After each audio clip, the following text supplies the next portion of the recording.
Students, इस video में हम देखेंगे कि किस तरह से जब कॉलोनियल रूल इंडिया में आया, मतलब कि जो ब्रिटिश एम्पायर है वो इंडिया में खड़ा हुआ, तो उनके रूल्स एंड रेगुलेशन बने और उन रूल्स एंड रेगुलेशन का पेस्टलिस्ट की लाइफ पर क्या इफ़ेक्ट पड़ा, किस तरह से उनकी ज़िंदगी बदली, ये हम डिस्कस करेंगे। चलिए शुरू करते हैं। इंडिया में जैसे ही कॉलोनियल रूल एस्टेब्लिश हुआ तो उसके बाद समझिए जो पेस्टलिस्ट की ज़िंदगी है वो पूरी तरह से बदल चुकी थी। क्यों?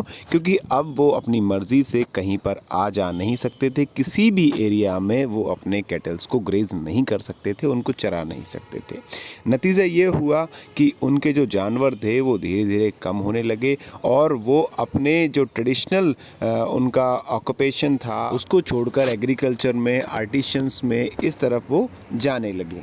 पहले जहाँ वो अपनी मन मर्जी से किसी भी जगह जितने दिन चाहते थे उतनी जगह रहते थे, लेकिन जैसे ही ब्रिटिश रूल एस्टेब्लिश हुआ, रूल्स रेगुलेशन बने, फॉरेस्ट एक्ट बना, तो अब उनको वहाँ से हटाया जाने लगा। नतीजा ये हुआ कि उनकी शिफ्टिंग होने लगी। अब हम बारी बारी से स्टेप बाय स्टेप समझेंगे कि किस तरह से उनकी ज़िंदगी बदली। देखिए, जो कॉलोनियल्स थे वो चाहते थे कि जो ग्रेजिंग लैंड्स है उसको एग्रीकल्चर लैंड में कन्वर्ट कर दो।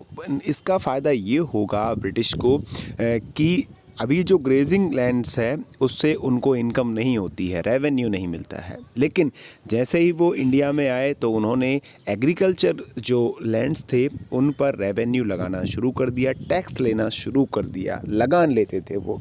तो ब्रिटिश ने ये सोचा कि अगर हम इस ज़मीन को दूसरी ज़मीन, मतलब कि एग्रीकल्चर जो लैंड्स है उसमें कन्वर्ट करते हैं तो हमें टैक्स मिलना शुरू हो जाएगा। देखिए, लैंड को कन्वर्ट करने में ना सिर्फ हमें टैक्स मिलेगा, बल्कि जो हमारे जूट, कॉटन, वीट और अदर जो चीज़ें हैं, ग्रेन्स हैं, उनके प्रोडक्शन में हमको प्रॉफिट मिलेगा, उनका प्रोडक्शन बढ़ेगा। उनका ये मानना था कि जितना भी जो ग्रेजिंग लैंड्स हैं, मतलब कि जहाँ पर जो पेस्टलिस्ट हैं वो अपने जानवरों को चराया करते हैं, वो वेस्ट है, उससे किसी को फ़ायदा नहीं होता है। इवन वहाँ से जो पेड़ उगते हैं वो भी ख़त्म हो जाते हैं। जो जानवर हैं उनको कोपलों को चर जाते हैं तो वो इस तरह से ख़त्म हो जाते हैं। तो रीज़न ये था कि पहली बात तो वो पेस्टलिस्ट्स का जो एरिया था जहाँ पर वो अपने कैटल्स को चराते थे, उस एरिया को वेस्ट माना करते थे। अभी जिस जगह का पेस्टलिस्ट यूज़ करते थे, अपने पशुओं को चराया करते थे, वो एक प्रकार से वेस्ट थी और वहाँ पर एग्रीकल्चर नहीं हो सकती थी। तो सबसे पहला काम उनका ये था कि हमें जो वेस्ट लैंड्स हैं उसको कन्वर्ट करना है ताकि जो वहाँ पर खेती हो सके, और इसके लिए उन्होंने बाकायदा नियम कानून बनाए और जो चरवाहे थे उनसे उस ज़मीन को छीनकर गाँव वालों को दिया जाने लगा ताकि वो लोग इसको यूज़फुल बनाकर इसकी मरम्मत करके इसमें फसल उगाना शुरू कर दें और उसके बाद हमें टैक्स दें। इस तरह के काम करवाने के लिए बाकायदे उन्होंने प्लान्स बनाए। एक पर्टिकुलर गांव में एक मुखिया बना दिया गया जिसका काम था कि वो ज़रूरतमंद लोगों को ज़मीनें दे और उससे टैक्स ले, और जो चरवाहे थे वो धीरे धीरे इसके कारण क्या हुआ, सिमटने लगे और उनके सामने कई तरह की जो प्रॉब्लम्स हैं वो सामने आई। देखिए, 19वीं सेंचुरी के मिडिल तक देश के कई अलग अलग हिस्सों में फॉरेस्ट एक्ट्स बना दिए गए थे और उसके बाद कुछ जो फॉरेस्ट थे उनको रिज़र्व कर दिए गए ताकि वहाँ पर कोई भी बग़ैर परमिशन का जो पेस्टलिस्ट है, चरवाहा है, वो नहीं जा पाए और उनको बाकायदा वहाँ से हटाया जाने लगा। जहाँ पर देवदार और साल के पेड़ सबसे ज़्यादा हुआ करते थे उसको रिज़र्व कर दिया गया ताकि वहाँ से ज़्यादा वुड का प्रोडक्शन किया जा सके, लकड़ियाँ वहाँ से पैदा की जा सकें। कुछ जो फॉरेस्ट थे उनको प्रोटेक्टेड कर दिया गया ताकि वहाँ पर जितने भी जो पेस्टलिस्ट हैं उनको बंद कर दिया जाए और वो वहाँ पर बग़ैर परमिशन के अपने कैटल्स को चरा नहीं सकते थे। तो इस तरह से जो फॉरेस्ट एक्ट बनाया गया उसके प्लान्स थे और बाकायदा इस प्लान को जो कॉलोनियल्स थे वो यूटिलाइज़ करवाना शुरू करने लगे। हालांकि जो कुछ कस्टमरी ग्रेजिंग थी वो हो रही थी, जिनका काम परंपरागत कई वर्षों से वो करते आ रहे थे, तो उनको परमिशन थी, लेकिन बगैर परमिशन के, बगैर जानकारी दिए वो किसी भी फॉरेस्ट में एंटर नहीं कर सकते थे। देखिए, इसके बिहाफ में जो ब्रिटिश थे उनका कहना ये था कि जो चरवाहे हैं वो अगर जंगलों में जाएंगे तो नए जो पौधे निकल रहे हैं उनकी कोपलों को जो जानवर हैं वो चर जाते हैं, जिससे कि जो पौधे हैं वो धीरे धीरे करके ख़त्म हो जाते हैं। एक तरह से हम कह सकते हैं कि जैसे ही इंडिया में फॉरेस्ट एक्ट बने, उसने पेस्टलिस्ट की जो लाइफ है उसे पूरी तरह से बदल कर रख दी थी। अब उन्हें उन जंगलों में जाने से रोक दिया गया जो पहले उनके कैटल्स के लिए बहुत ज़्यादा एक्सपेंसिव थे। जिन क्षेत्रों में उन्हें प्रवेश की छूट दी जाती थी वहाँ उन पर कड़ी नज़र रखी जाती थी। जो फॉरेस्ट थे उनमें एंटर होने के पहले उनको गवर्नमेंट से परमिट लेना पड़ता था। देखिए, फॉरेस्ट में एंट्री और डिपार्चर के लिए पहले से ही डेट तय की जाती थी, तो इसके कारण उन्हें फॉरेस्ट में रहने के लिए बहुत कम टाइम मिलता था।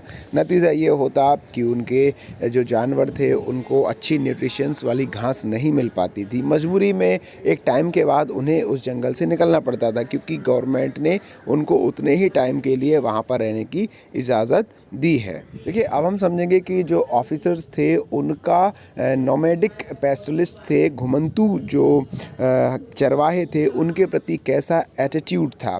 जो ऑफिसर्स थे वो घुमंतू किस्म के लोगों को शक की नज़र से देखते थे। जो ऑफिसर्स थे वे गांव-गांव जाकर अपनी चीज़ें बेचने वाले आर्टिशंस व जो ट्रेडर्स थे और अपने रेवड़ के लिए हर साल नए नए पेस्टल की तलाश में रहने वाले जो हमारे पेस्टलिस्ट थे, हर मौसम में अपनी रिहाइश बदल कर रहने वाले जो पेस्टलिस्ट थे, उन पर ट्रस्ट नहीं करते थे।